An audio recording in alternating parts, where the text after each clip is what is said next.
ಈ ಅಜ್ಜಿ ನೋಡಿ ನನ್ನ ಕಣ್ಣಲ್ಲಿ ನೀರು ಬಂತು. ನನ್ನ ಕೈಲಾದ ಸಹಾಯ ಮಾಡೋಣ ಬನ್ನಿ. ಈ ಅಜ್ಜಿ ಸಂಪಾದನೆ ಡೈಲಿ 10ರಿಂದ 20 ರೂಪಾಯಿ ಚಿಲ್ಲರ್ ಕಾಸಿಂದ ಜೀವನ ಮಾಡ್ತಾಯಿದ್ದಾರೆ. ಈ ಅಜ್ಜಿನ ಕಷ್ಟ ಕೇಳೋರು ಯಾರೂ ಇಲ್ಲ. ಅಂಥದ್ರಲ್ಲಿ ನನ್ನ ಕೈಲಾದ ಸಹಾಯ ಮಾಡೋಣ ಅಂತ ಬಂದೆ.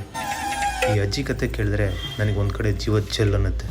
10 ವರ್ಷದಿಂದ ಇಲ್ಲೇ ಜೀವನ ವಾಸ ಮಾಡ್ತಾಯಿದ್ದಾರೆ ಅಂತ. ಮಳೆ ಗಾಳಿ ಏನು ಬಂದ್ರೂ ಇಲ್ಲೇ ವಾಸ ಮಾಡ್ತಾಯಿದ್ದಾರೆ ಅಂತ. ಈ ಅಜ್ಜಿ ಕಷ್ಟ ಕೇಳಾಡ್ದೆ ಬರೋಬ್ಬರಿ ಒಂದು ತಿಂಗಳು ರೇಷನ್ ತೊಗೊಬರೋಣ ಅಂತೇಳಿ ನಾನು ಬಳ್ಳಾರಿಯಲ್ಲಿರುವಂಥ ವಿಶಾಲ್ ಮಾರ್ಟಿಗೆ ಹೋಗಿ ಅದೇನಿದೆ ಅಂತ ಎಲ್ಲ ರೇಷನ್ ಕಿಟ್ ತೊಗೊಂಬರಕ್ಕಂತ ಬಂದೆ.